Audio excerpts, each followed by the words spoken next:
Bismillahirrahmanirrahim. Ey cavan oğlanlar, ey zenanalar, ey erkek adamlar, başka bir nefere hizmet ediyenler,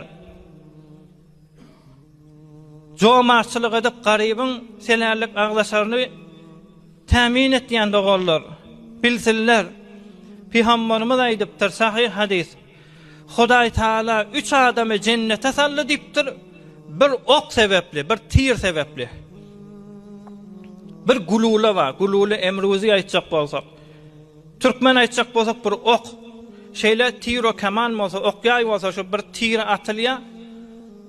Şu bir tir atylypdyr. Bir ok, bir gulula gidipdir. Bir gulula sebepli Hudaý Taala 3 adamy cennete saljak dipdir. Saniyahullezî yahtasibu fi sanatihi el-hayra. Deslaba şu ok bilen ýaý beceren adam niýetine hayır bolsa dipdir. İkilenjisi de warramiye bih şonu atyan dipdir. Üçülenjisi de kömekçisi dipdir. Yani jeňe aýdypdyr da Peygamberimiz din ýaýralýarlyk, Hudaýyň buyrugy tutulýarlyk, çalışar ýalyk, İslamyň çyrasy kän ýerde ýanar ýalyk, bir wende Huda musulmanlaryň goşundan sürüm tiro kaman ok ýaý bejeripdir. Başga bir wende de şonu alyp gidip kafirlara gaşyn atypdyr. Wa şu atjak bolanda da şol adamyň özü almandyr. Şu haltadan horjundan bir jawan oglanyň bir şoňa okun eweripdir.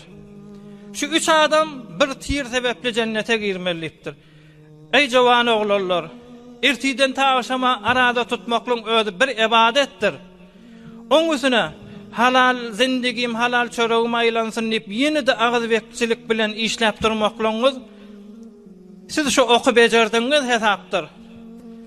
Zenanaňyz öýde gidip pişirýä, selerlik teýýarlýa, agzaşar teýýarlýany onu atmaklykdyr. Ondan sonra çağaçyklaňyzda şu selerlikden ip salih bolup, Hudaý bolup ýaşamak eýne şodur üçüňiz de jennetidir inşallah.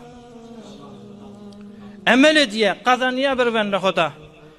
O gazanan harjysyny zenanas ýerine getirip selerlik teýýarlýa. Wa oň arkasy bilen çağaçyklar arsa da gaýgatmella, selerligi de gaýgatmella. Teýýär surahymda ip arazasyny tutýa, üçüs de jennetidir inşallah. Mescid salýa, bir hazinesini merýä, bir de ussa bolup Hudaý üçin işliýä, bir de siz ýalakka rakamda namaz okuýa, üçüs de jennetidir inşallah. برای مشاهده ویدیوهای بیشتر به کانال یوتیوب سخنرانی های علماء ترکمن سر بزنید، مشترک بشید و منتشر کنید، اجر ببرید.